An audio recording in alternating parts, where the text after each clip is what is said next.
एक बार माता लक्ष्मी भगवान विष्णु से मिलने के लिए जाती हैं और कहने लगती है, प्रभु, जब मैं आपसे मिलने के लिए आ रही थी तो मेरी नजर मृत्युलोक पर पड़ी। वहां मैंने देखा कि 3 स्त्रियां जो आपस में सहेली थीं, उनमें से 2 स्त्रियां विधवा होकर के दुखी जीवन जी रही थी, जबकि एक स्त्री सुहागन होकर के अपने पति के साथ सुखी जीवन जी रही थी। प्रभु, यह बात मेरी समझ में नहीं आई, इसलिए मेरे मन में 3 प्रश्न बुझने लगे। अब मैं आपसे यह चाहती हूं कि आप मेरे तीनों प्रश्नों के उत्तर दे करके मुझे संतुष्ट करने की कृपा करें। मित्रों, इस प्रकार माता लक्ष्मी की बात को सुनकर भगवान विष्णु कहते हैं, हे लक्ष्मी, तुम मुझे अपने तीनों कष्ट बताओ। मैं तुम्हें तुम्हारे प्रश्नों के उत्तर देकर के पूरी तरह संतुष्ट करने का प्रयास करूंगा। अब माता लक्ष्मी कहती है, प्रभु, मेरा पहला प्रश्न है, कौन सी स्त्री समय से पहले विधवा हो जाती है? मेरा दूसरा प्रश्न है, कौन सी स्त्री को जीवन में कभी सुख नहीं मिलता? और मेरा तीसरा प्रश्न है, कौन सी चीज ऐसी है जो एक पत्नी अपने पति को मांगने से भी नहीं देती? मित्रों, इस प्रकार माता लक्ष्मी के प्रश्नों को सुनकर के भगवान विष्णु कहने लगे, तुम जिन स्त्रियां की बात कर रही हो, उनमें से 2 स्त्रियां विधवा होकर अपना दुखी जीवन जी रही हैं, और वहीं पर एक स्त्री सुहागन होकर के अपने पति के साथ में अपना सुखी जीवन जी रही है। तुम जानना चाहती हो आखिरकार ऐसा क्यों है? तो मैं तुम्हें एक छोटी सी कहानी सुनाता हूं। इस कहानी को बहुत ही ध्यान से सुनना। आधी अधूरी कहानी सुनने वालों को आधा अधूरा ही ज्ञान प्राप्त होता है, जो जीवन में कभी काम नहीं आता, क्योंकि तुम्हारे तीनों प्रश्नों के उत्तर किसी छोटी सी कहानी में समाये हुए हैं। यदि तुमने ध्यान से सुना तो तुम्हारी तीनों प्रश्नों के उत्तर तो अवश्य मिलेंगे और तुम्हें संतुष्टि प्राप्त होगी। मित्रों, माता लक्ष्मी कहती, प्रभु, मैं आपकी बात से सहमत हूं, आप कहानी शुरू करो। मैं कहानी को पूरी मन से सुनूंगी, और जब तक आप कहानी बोलेंगे तब तक मेरा मन किसी दूसरे स्थान पर नहीं जाएगा। तो मित्रों, कहानी शुरू करने से पहले मेरा आप सभी से अनुरोध है कि आप हमारे चैनल को सब्सक्राइब अवश्य करें और कहानी के अंत तक बने रहें, क्योंकि आज की कहानी आपके लिए बहुत ही महत्वपूर्ण होने वाली है। तो आइए आज कुछ नया सीखते हैं। भगवान विष्णु कहते हैं, हे लक्ष्मी, सबसे पहले मैं तुम्हें उस स्त्री की कहानी सुनाता हूं जो सुहागन बनकर के सुखी जीवन जी रही है। देखो, जिस सुहागन स्त्री की तुम बात कर रही हो, वो स्त्री एक राजा के नौकर की पत्नी है, और जिस नौकर की वो पत्नी है, उस नौकर को अपनी पत्नी पर पूर्ण विश्वास और भरोसा है कि वो पतिव्रता है, जिसकी महिमा वो अपने साथियों में बार बार करता है।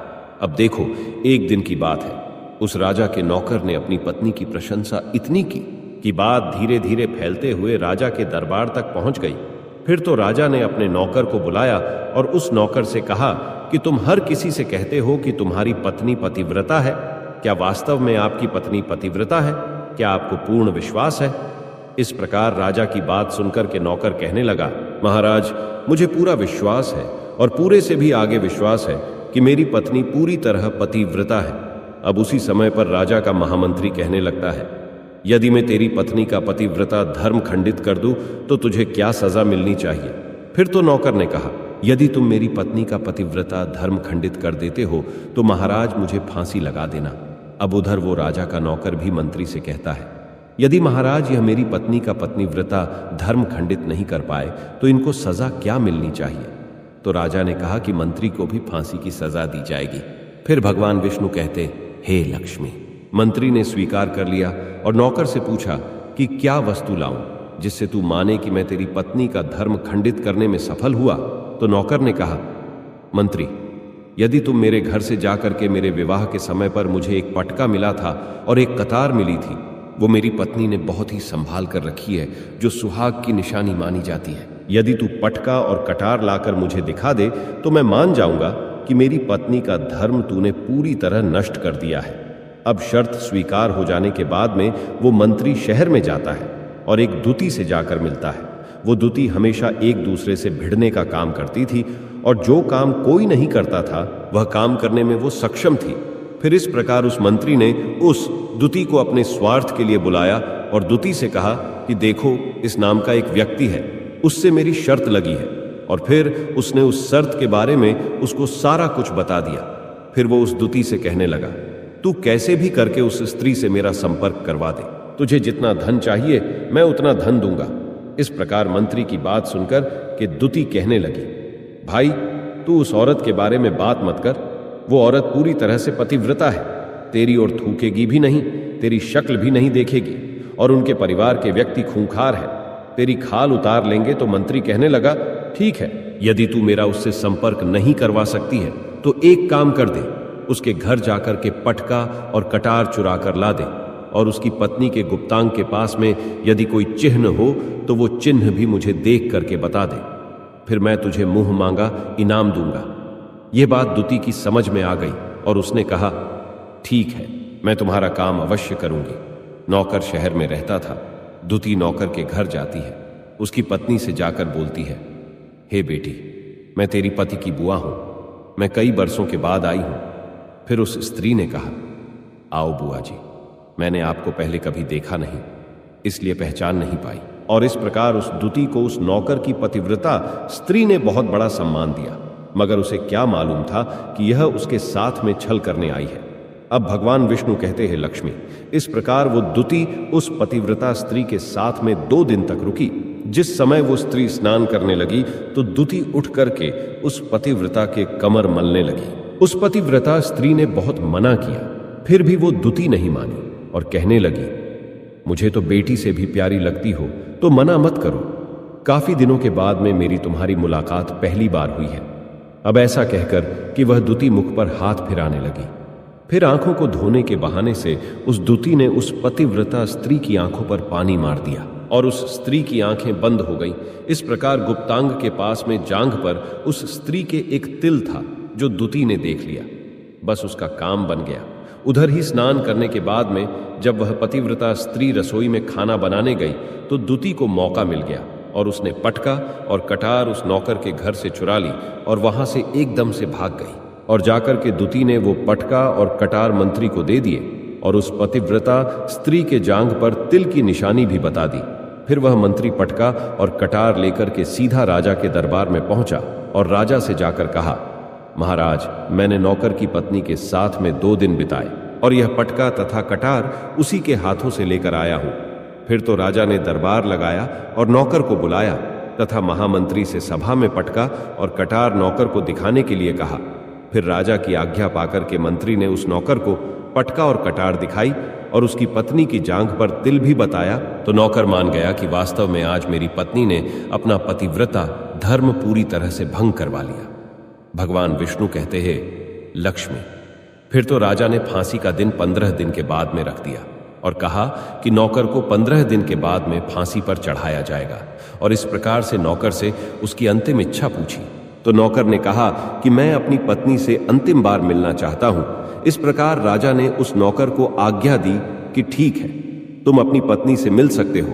फिर नौकर अपने घर गया और अपनी पत्नी से कहा कि आपने मेरे साथ में बहुत बड़ा विश्वासघात किया। मैंने आपके विश्वास पर मंत्री से ऐसी शर्त लगाई थी कि राजा के दरबार में राजा के सामने मैंने कहा था कि मेरी पत्नी का पतिव्रता धर्म कोई नष्ट कर दे तो मुझे फांसी लगा देना। अब मुझे 15 दिन के बाद में फांसी लगा दी जाएगी। मेरे साथ विश्वासघात करके तुमने ठीक नहीं किया। उस पतिव्रता स्त्री ने अपने पति को सारी बात बताई, मगर उसे विश्वास नहीं हुआ और वह राजा के दरबार में पहुंच गया।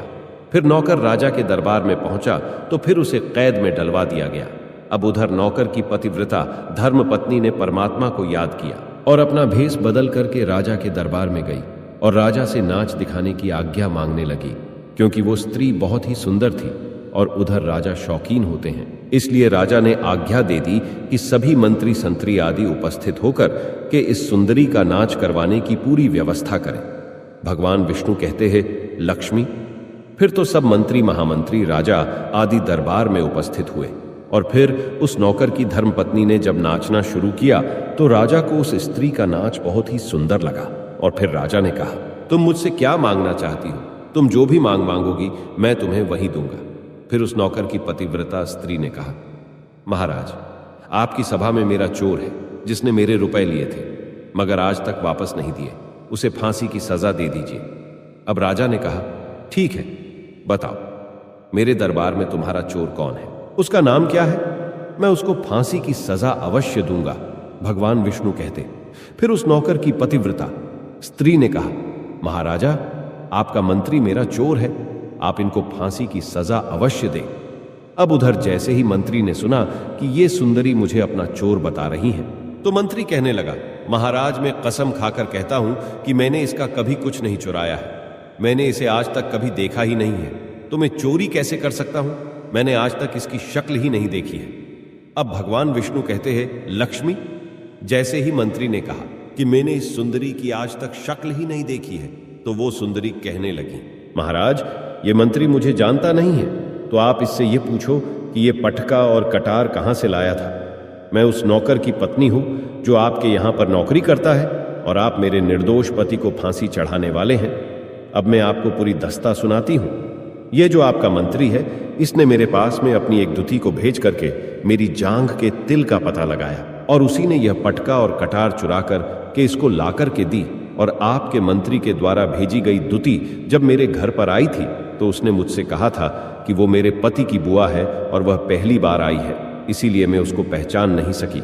और महाराज, जिस प्रकार मैंने उस स्त्री को अपने यहाँ पर बहुत बड़ा सम्मान दिया और अपने घर पर उसके ठहरने की व्यवस्था की, और इस प्रकार उस नौकर की पतिव्रता स्त्री की बात को सुन करके राजा ने दुती को बुलाया।